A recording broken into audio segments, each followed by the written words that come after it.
Most people don't have a brand problem.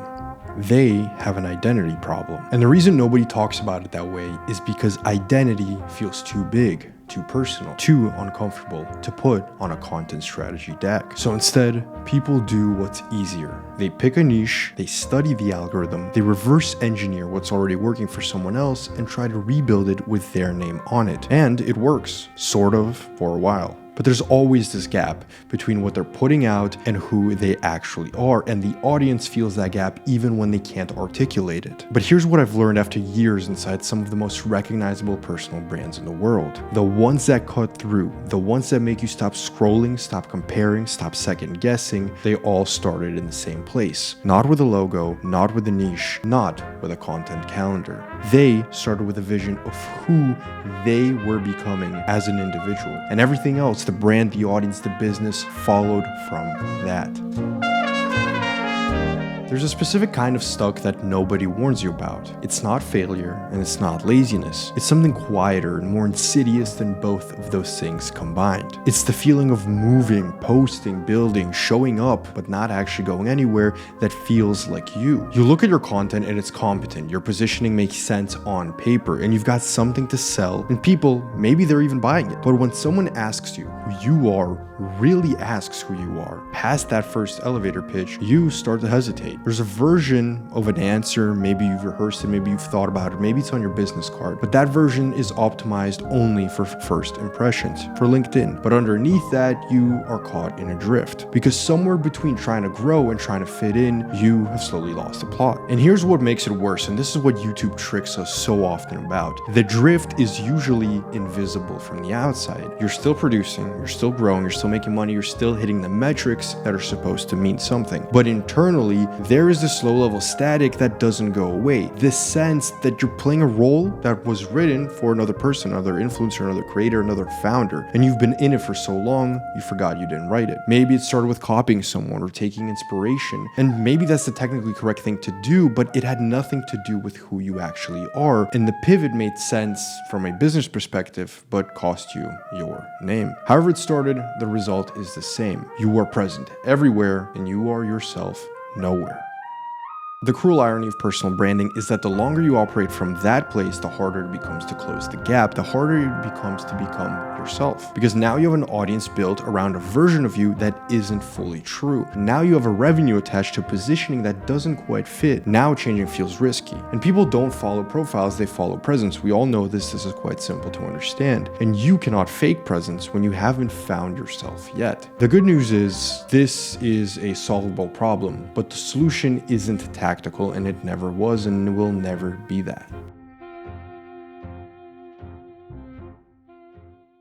The first shift isn't strategic, it's philosophical. It's the moment you accept something most people spend their entire career avoiding. That identity isn't discovered, it is decided. And this is so rare to see, this is so rare for people to understand until later in their careers or later in their brand. We've been sold a story about authenticity that's actually kept a lot of people stuck.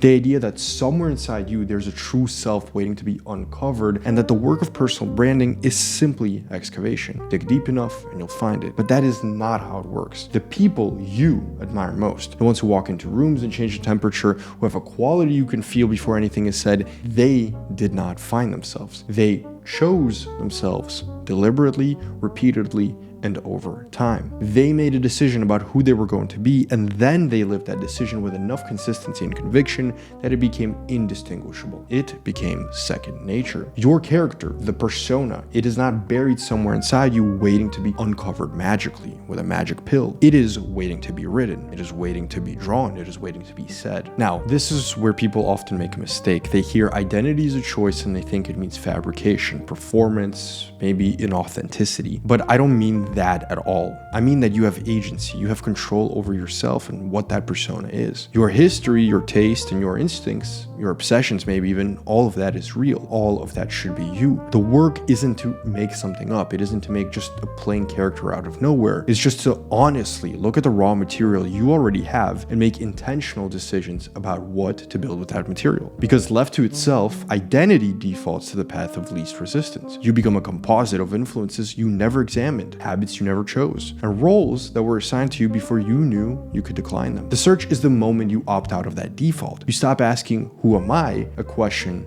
with no clean answer. And you start asking, "Who am I becoming? And does that person have a role worth playing?"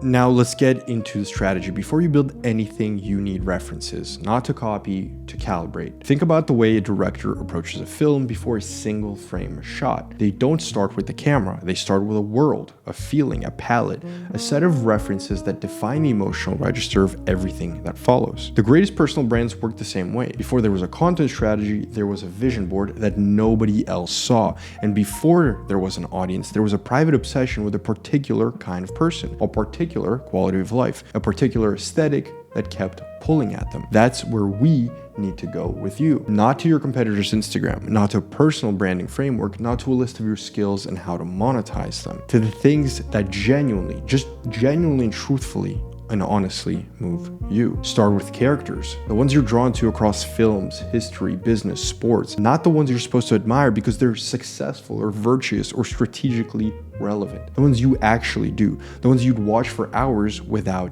needing a reason. Ask yourself what it is about them. Is it restrained? The way they don't explain themselves, don't over-justify, don't overperform for approval. Maybe it's audacity, the way they occupy space like they were born to be exactly where they are. Is it the aesthetic of their world, the way they dress, the way they speak, the environments they inhabit? Whatever that is, that pull you feel, that slight ache of, I want that, that is not envy, that is recognition. And the work now is to collect those references deliberately, build a world out of them, let them sit together until a coherent vision starts to emerge. Your taste is not superficial, it is one of the most honest things about you. And inspiration is not decoration, it is the raw material of identity.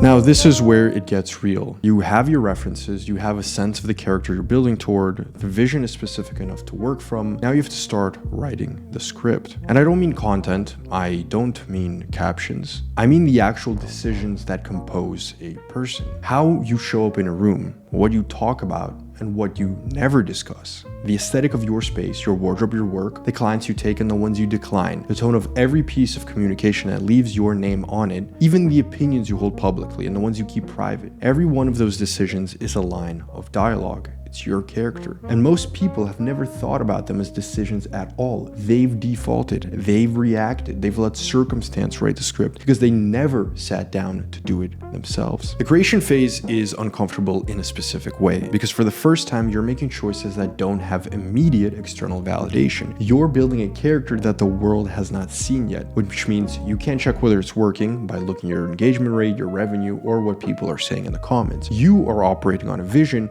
before the evidence arrives, and that requires a particular kind of conviction, the willingness to trust what you see before anyone else can see it. But here's what happens when you commit to it. The character starts to compound, and people will feel it, not immediately, not with one piece of content, but over time, something shifts in how you are perceived. You stop being someone who does a thing, you start being someone who is something, someone. That's the difference between a service provider, an influencer, and an icon.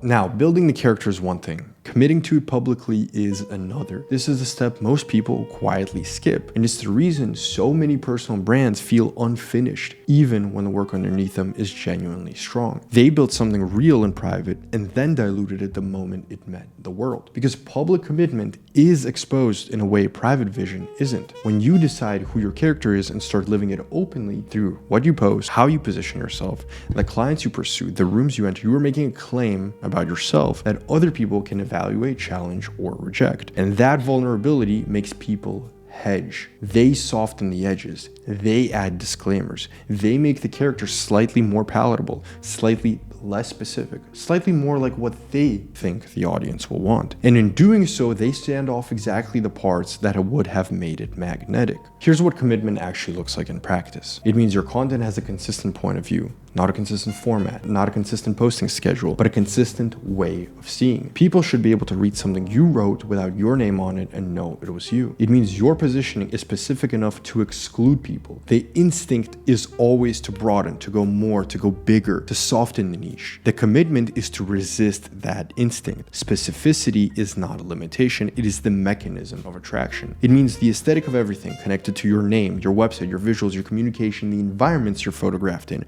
reflects the same vision. Not perfectly, not expensively, but coherently. And it means you, yes, you play the long game. Because the character, it doesn't land overnight. It compounds every piece of content, every public appearance, everything about your persona. And over months and years, those layers become something that cannot be easily copied or replicated. Because what you've built isn't a strategy, it is a self. When your positioning is clear, your identity will write itself. This is the work we do at Aesthetery. Not brand audits, not content frameworks, not another set of templates to fill in. We work with founders who are ready to build something that actually reflects who they are and position it in a way that compounds commercially over time. If that's where you are, the link is below. Thank you for watching this video, and I'll see you next week.